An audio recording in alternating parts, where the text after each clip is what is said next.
Hi అండి. అందరూ ఎలా ఉన్నారు? బాగున్నారా? నేనైతే చాలా బాగున్నాను. మీరందరూ కూడా చాలా చాలా బాగుంటారని అనుకుంటున్నా. ఈరోజు మార్నింగ్ నేను 2 కర్రీస్ చేస్తున్నాననమాట. అది అన్నంలోకో అలాగే చపాతీలోకో సరిపోయేలాగా. అవి కూడా కొన్నవేం కాదండి. మన చెట్లకు కాసినవే. సో, మన తోటలోంటి తెంపుకొచ్చినటువంటి వంకాయలు, అలాగే మునగాకు, అలాగే మునక్కాయలు. వీటితో ఏం కర్రీస్ చేయాలా అని చూస్తుంటే నా దగ్గర పెరుగు చాలా ఉంది. సో, ఈరోజు పెరుగు వంకాయ చేద్దాము. అలాగే ఆకుతో ఏమో పచ్చడి చేసేద్దాము. ఇంకా మునక్కాయలు, వంకాయ కలిపి పెరుగు వంకాయ కర్రీ చేసేస్తే సూపర్‌గా ఉంటుంది. అదే చేసి చూపిస్తాను. ఫస్ట్ ఒక బాండీ తీసుకొని దాంట్లో కొన్ని వేరుశనగ విత్తనాలు, తర్వాత పచ్చి కొబ్బరి కొద్దిగా లైట్‌గా ఫ్రై చేసుకున్నాను. అంటే నూనె లేకుండా. తర్వాత కొంచెం నూనె ఏసి పచ్చిమిరపకాయలు కొన్ని తక్కువ తీసుకున్నాను. ఎందుకంటే ఈ పచ్చిమిరపకాయలు చాలా కారం ఉన్నాయి. ఎప్పుడో ఒకసారి మనకు కారం మిరపకాయలు దొరుకుతాయనమాట. ఎప్పుడు చూడు చప్పవి దొరుకుతాయి. ఈసారి మాత్రం సిటీ నుండి తెచ్చినటువంటివి అనమాట ఇవి మిరపకాయలు. సో, దాంతో పాటు కొంచెం ఒక గుప్పెడు నువ్వులు వేశానండి. మీకు నువ్వులు ఇష్టం లేకపోతే బుడ్డల విత్తనాలు వేసుకోవచ్చు. అదే పల్లీలు అంటారు కదా! అవి ఇష్టం లేకపోతే పచ్చి కొబ్బరి కూడా వేసుకోవచ్చు. పచ్చి కొబ్బరి కూడా వేస్తాను ఇందులో. మిరపకాయలు అలాగే నువ్వులు కాస్త లైట్‌గా ఫ్రై అయిన తర్వాత మునగాకును బాగా ఒలిచి కడిగి పెట్టుకొని నీళ్ళన్నీ పిండేసిన తర్వాత అందులో వేసేసుకోవాలి. అంటే మిరపకాయలు ఉండగానే వేసేసుకొని అది కూడా జస్ట్ ఒక 5, 6 నిమిషాలు బాగా హైలో పెట్టి ఫ్రై చేస్తే సరిపోతుందనమాట. సో, బాగా తిప్పితే బాగా అదంతా దగ్గరకయిపోతుంది. నూనంతా అయిపోయిన తర్వాత దగ్గరకయిన తర్వాత స్టవ్ ఆఫ్ చేస్తే అది చల్లగా అయిపోద్దనమాట. ఆ చల్లగయ్యేలోపు మనము వంకాయ కోసం మసాలా ప్రిపేర్ చేసుకుందాం. ఇప్పుడు మిక్సీ జార్ తీసుకొని దాంట్లో వేయించి పెట్టుకున్నటువంటి విత్తనాలు, అలాగే కొంచెం 2 రెబ్బల చింతపండు, తర్వాత పచ్చి కొబ్బరి, కారం, ఉప్పు తగినంత వేసేసుకొని కాస్త మిక్సీ పట్టేసుకుందాం. మిక్సీ పట్టుకున్న తర్వాత దీంట్లో మనం ఇప్పుడు పెరుగు వేసేసుకుందాం అనమాట. సో, పెరుగు లేని వాళ్ళు నీళ్ళు వేసుకున్నా పర్లేదు. అంటే పెరుగు వంకాయ కాబట్టి పెరుగు మన దగ్గర చాలా ఉంది. అందులోనూ ఇప్పుడు వర్షాకాలం కాబట్టి పెరుగు ఎక్కువగా తినలేము కాబట్టి ఇలా యూస్ చేస్తాననమాట. లేదనుకోండి వంకాయని డిఫరెంట్‌గా చేయాలన్నప్పుడు మాత్రం ఇలా చేస్తాను. సో, మనం పెరుగు వేసుకొని అది మిక్సీ పట్టేసుకున్నాము. మిక్సీ పట్టేసుకొని పక్కన పెట్టేసుకుందాం. ఇప్పుడు గిన్నె తీసుకొని దాంట్లో నూనె ఏసి దాంట్లో తాలింపు గింజలు వేసి అవి చిటపటలాడిన తర్వాత కరివేపాకు, కడిగి కట్ చేసి పెట్టుకున్నటువంటి ఉల్లిపాయలు కూడా వేసి అవి బాగా ఎర్రగా ఫ్రై అయ్యేంత వరకు ఉంచి కొద్దిగా పసుపు వేశానండి. పసుపు వేసిన వెంటనే మనం మిక్సీ పట్టేసుకున్నటువంటి అది ఉంది కదా పెరుగు, అది కొబ్బరి విత్తనాలది. సో, అది కూడా వేసేసి బాగా కలిపేసుకుందాం. ఇప్పుడు మనము ఈ మీరు కావాలంటే దీంట్లో మజ్జిగ కూడా వేసుకోవచ్చు. పుల్లగా ఉండేదైతే బాగుంటుందండి. లేదా నార్మల్‌గా ఉండేదైతే మాత్రం కొంచెం ఎక్కువ చింతపండు వేసుకోండి. ఆల్రెడీ ఇది పుల్లగానే ఉంటుంది కాబట్టి తక్కువ చింతపండు వేశాను పెరుగు. సో, ఇప్పుడు మనం కట్ చేసి పెట్టుకున్నటువంటి అవి ఉన్నాయి కదా మునక్కాయ ముక్కలు, వంకాయలు కూడా వేసేసి అవి బాగా ఉడికేంత వరకు అక్కడ పక్కన పెట్టేసాను. అవి ఉడికిపోతాయి. తర్వాత ఇప్పుడు మనము పచ్చడి కోసం అనమాట.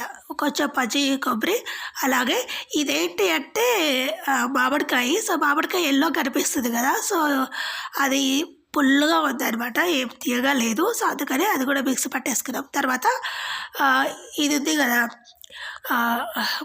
మునగాకు అదంతా బాగా చల్లగా అయిపోయిన తర్వాత ఇది కూడా దాంట్లో కలిపి మిక్సీ పట్టేసుకుంటున్నాను. ఇది చాలా ఎక్కువ ఉంది కాబట్టి, సో, మిక్సీ చిన్నగా ఉంది కాబట్టి కొంచెం కొంచెంగా మిక్సీ పట్టేసుకుంటున్నాను. మన దగ్గర మామిడికాయ ఉన్నాయి కాబట్టి మామిడికాయ వేశాను. మీ దగ్గర మామిడికాయ లేకపోతే చింతపండు యూస్ చేసుకోవచ్చు అనమాట. సో, చింతపండు కూడా బాగుంటుంది. సో, చింతపండు వేసే అవసరం లేకుండా నేను మనకు ఏమేమి పండుతావో వాటితోనే ఎక్కువగా చేస్తుంటాను అనమాట. అంటే మన తోటలో ఏమి పండుతాయో వాటితో కలిపి చేస్తాను. సో, సీజనల్ అనమాట. సో, ఈ మామిడికాయ ఉంది కదా ముద్ద మామిడికాయ మనకు 1 ఇయర్ మొత్తం వస్తుంది పండ్లు. అసలు మనకు మామిడికాయలు లేవు దొరకవన్న సమస్య ఉండదు. ఇయర్ మొత్తం దొరుకుతాయన్నమాట. ఫస్ట్ ఒక వాయి మిక్సీ పట్టేసుకొని గిన్నెలోకి తీసేసుకున్నాము. ఇంకొక వాయి మిక్సీ పట్టేస్తే అయిపోతుంది. ఇందులో ఉప్పు వేయడం మర్చిపోయాను కదా! ఉప్పు వేసేసుకొని మళ్ళీ తర్వాత దీన్ని తాలింపు పెట్టుకున్నా బాగుంటుంది. పెట్టుకోకపోయినా బాగుంటుంది. పెట్టుకుంటే ఇంకా బాగుంటుంది కాబట్టి తాలింపు పెట్టేసుకుందాం. ఆ లోపు నేను ఇక్కడ వంకాయ మిశ్రమం అయిపోతుంది. దాదాపు పైకొచ్చేస్తుంది. సో, ఒక 90% ఉడికిన తర్వాత నేను చెప్పాను గదా! మసాలా చెట్టు అని. ఆ చెట్టు ఆకులు 2, 3 తెంపుకొచ్చి అలాగే పెడితే అవి డ్రై అయిపోతే సీసాలేసి స్టోర్ చేసి పెట్టాను. సో, అదొక్క ఆకేస్తే చాలండి. ఇంకేమి వేయనక్కర్లేదు. మీరు కావాలంటే కొంచెం ధనియాల పొడి వేసేసుకొని కలిపేసుకుంటే సూపర్ అనమాట. ఒక 10 నిమిషాలు ఉడికిన తర్వాత స్టవ్ ఆఫ్ చేసి పెట్టానది. అదే బండిలో నేను కొంచెం నూనె, తాలింపు గింజలు, తర్వాత కొంచెం కరివేపాకు, ఎండుమిరపకాయలు వేసి తాలింపు పెట్టాను. ఇంకా ఫైనల్‌గా స్టవ్ ఆఫ్ చేసి కొంచెం పసుపు, అలాగే కొంచెం ఇంగువ వేసి లైట్‌గా ఫ్రై చేశాననమాట. సో, తర్వాత మనం మిక్సీ పట్టేసుకున్నటువంటి పచ్చడంతా అందులో కలిపేసి గిన్నెలోకి తీసుకుంటే రెడీ అనమాట. దేంట్లోకి తినే సూపర్‌గా ఉంటుంది. చపాతీ, రొట్టె, ఏదైనా సరే ఇడ్లీ, దోస, ఊతప్పం దేంతో తినా చాలా చాలా బాగుంటుంది. జస్ట్ ఇది లైట్‌గా చిరుచేదు ఉంటుంది కాబట్టి నూనెలో కొంచెం నూనె వేసి ఎక్కువగా ఫ్రై చేసుకుంటే ఆ ఉండే చిరుచేదు మొత్తం తగ్గిపోతుందనమాట మునగాకుకు. దొండకాయ, వంకాయ కర్రీ కూడా రెడీ అయింది. సో, స్టవ్ ఆఫ్ చేసి పెట్టాను కాబట్టి అదంతా ఒక గిన్నెలోకి తీసి పక్కన పెట్టేసి అట్లనే తోమేసి సర్దేసి రెడీ అయ్యి వెళ్తున్నాము. ఎక్కడికెళ్తున్నామంటే గుడికెళ్తున్నాం అనమాట. సో, బీభత్సమైన వర్షం అనమాట. ఒక్కసారి ఎండ కొట్టుద్ది, వెంటనే వాన పడుతుంది. సో, చూడండి ఎంత భయంకరంగా, రోడ్డు కూడా కనిపించట్లేదు కనీసం. బాగానే ఉంది కదా అని గుడికి వెళ్తుంటే ఇలా చూడండి రోడ్లన్నీ జలమయం అనమాట. బీభత్సంగా వంకలు, వాగులు పారుతూనే ఉన్నాయి. ఈ మన 2 తెలుగు రాష్ట్రాల్లో బీభత్సమైన వానలు పడుతున్నాయి కదా! మీ దగ్గర ఎలా పడుతున్నాయో నాకు కింద కామెంట్ చేసామండి. గుడికొచ్చేసాము. ఈ గుడి మీకు చాలా సార్లు చూపించుంటాను. సో, మహేశ్వరం దగ్గర ఉండేటువంటి చిన్న విలేజ్‌లో ఉంటుంది ఈ గుడి. సో, వీర హనుమాన్ల గుడి అనమాట. చాలా చాలా బాగుంటుంది గుడి. చాలా పెద్దగా ఉంటుంది. అలాగే ఆధ్యాత్మికంగా కూడా చాలా పేరనమాట ఈ గుడికి. ఈ గుడి ఉండే గ్రామం పేరు ఏదో ఉంటుందండి, మర్చిపోయాను నేను. అప్పుడప్పుడు గుర్తొస్తుంది. అప్పుడప్పుడు మర్చిపోతాను. సో, మహేశ్వరం దగ్గర వీరాంజనేయ స్వామి గుడి అంటే కొడితే గూగుల్‌లో చూపిస్తుందనమాట. సేమ్ ఇదే గుడి చూపిస్తుంది. ఇదొక్కటే ఇక్కడ ఉంటుంది. చాలా పెద్దగా ఉంటుంది. ఇదేమో ఉత్తర ద్వారము. ఉత్తర ద్వారం ఒకటి, అలాగే ఇటుపక్క తూర్పు ఒకటి ఉంటుంది. సో, ఇక్కడ వ్రతాలు కూడా చేస్తారనమాట ప్రతి పుణ్యంకి. చాలా బాగా చేస్తారంట. మనము ఈ మధ్య ఇక్కడ ఉంటున్నాం కాబట్టి ఎక్కువగా ఇక్కడికి వస్తున్నాము. హైదరాబాద్‌లో కర్మన్‌ఘట్ట ఆంజనేయ స్వామి టెంపుల్ లో విగ్రహం ఎలా ఉందో సేమ్ అచ్చం అలాగే ఉంటుంది ఇక్కడ కూడా. సో, స్వయంభుగా వెలిసినటువంటి స్వామి అనమాట. చాలా పెద్దగా ఉంటుంది గుడి. చెప్పలేనంత పెద్దగా ఉంటుందనమాట. సో, ఇక్కడ కనిపిస్తుంది కదా ఎంట్రన్స్, అక్కడ ముందునే ఉంటుందనమాట గుడి. లోపల గుడి ఏమో చిన్నది కానీ విశాలంగా ఉంటుంది ప్రాంగణం అంతా. గర్భగుడి మాత్రమే చిన్నగా ఉంటుందండి. ఇంకా మిగతాదంతా చాలా చాలా పెద్దగా ఉంటుంది. ఎంత వర్షం పడుతున్నా సరే ఈరోజు మంగళవారం అనమాట. సో, మంగళవారం రోజు వెళ్ళాము. సో, వెళ్ళినప్పుడు చాలా జనాలు ఉన్నారండి. అంటే మనం ఎవరు ఉన్నారేమో అనుకుంటాం కానీ చుట్టుముట్టు వాళ్ళంతా సొంత వెహికల్ ఉండే వాళ్ళు మాత్రం వర్షానికైనా సరే అలాగే వచ్చి దర్శనాలు చేసుకుంటూ ఉన్నారు. సో, మన ఎదురుగా కనిపిస్తుంది చూడండి, అదే అనమాట. ఇక్కడ చెట్టు చాలా బాగుంటుంది. ఇంతకుముందు లాస్ట్ వీడియోలో నేను చేసి పెట్టాను కదా, అవి కింద డిస్క్రిప్షన్‌లో మెన్షన్ చేస్తాను. ఒకసారి చెక్ చేయండి. సో, మహేశ్వరం మండలం శ్రీశైలం హైవే అని కొడితే మీకు గూగుల్ మ్యాప్‌లో చూపిస్తుందనమాట. లేదా ఆమెనగల్ వెళ్ళే రూట్ అనుకున్నా కూడా చూపిస్తుంది.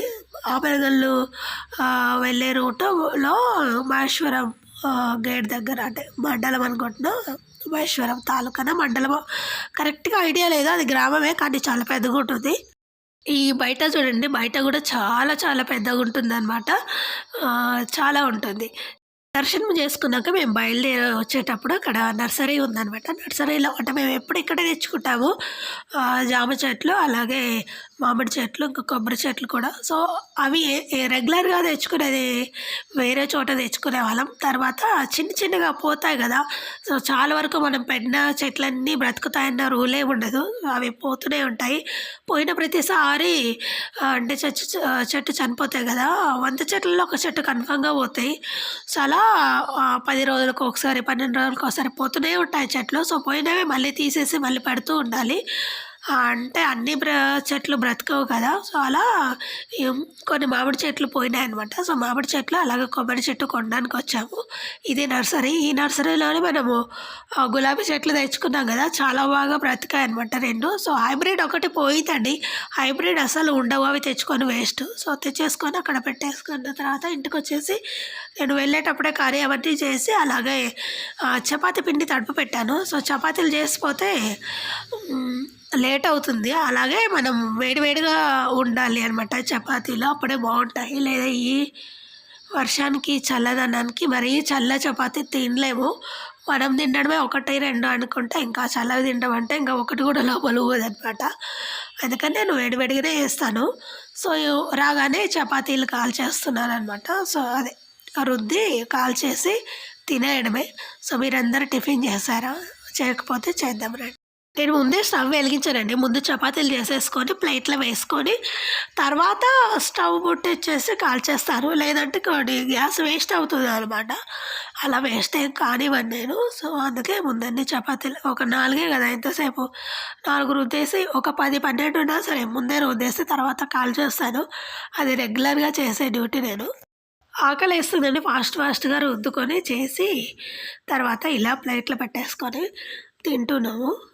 చెప్పాను కదా! కర్రీస్ అన్నీ చేసిపోయానని. సో, ఇదేమో మునక్కాయ, వంకాయ, పెరుగు కర్రీ అలాగే మునగాకు చట్నీ వేసుకొని తినేసి తర్వాత కొంచెం వర్క్ ఉంటే బయటకొచ్చాము. పోయే దారిలో చూసారా నేను బైక్ ఎక్క చాలా రోజులయింది. సో, ఈరోజు మా వాడితో బైక్ పైన పోతున్నా అనమాట. ఇగ వెళ్ళే టైంలో వర్షాలు పడుతున్నాయి కదా! బీభత్సంగా. వామ్మో! ప్రతి చోట చాలా పచ్చగా అందులోనూ పల్లెటూరు గదా! ఇంకాస్త బావుందనమాట రోడ్డు. అంత నీట్‌గా ఉండవులేండి రోడ్లిక్కడ. సిటీకి దగ్గర ఉన్నా సరే రోడ్లేమంత బావుండవు. ఇక్కడొచ్చేసి ఆ పొలాల్లో నీళ్ళు చూసారా నిలబడిపోయినాయి వర్షాలకు. చూస్తుంటే చాలా బాగుందని తీసుకున్నాననమాట. సో, అంతే అండి వీడియో. మీకు ఈ వీడియో నచ్చితే తప్పకుండా లైక్ చేయండి, షేర్ చేయండి. అలాగే సబ్స్క్రైబ్ చేయడం మాత్రం అస్సలు మర్చిపోకండి. అలాగే మీ ఫ్రెండ్స్ అండ్ ఫ్యామిలీ మెంబర్స్ గ్రూప్‌లో కూడా మన ఛానెల్‌ని షేర్ చేయండి. సో, నా వాయిస్ అంతగా బాలేదండి 2, 3 రోజుల నుంచి. అందుకే వాయిస్ ఓవర్ ఇవ్వడం కూడా చాలా కష్టంగా ఉంది.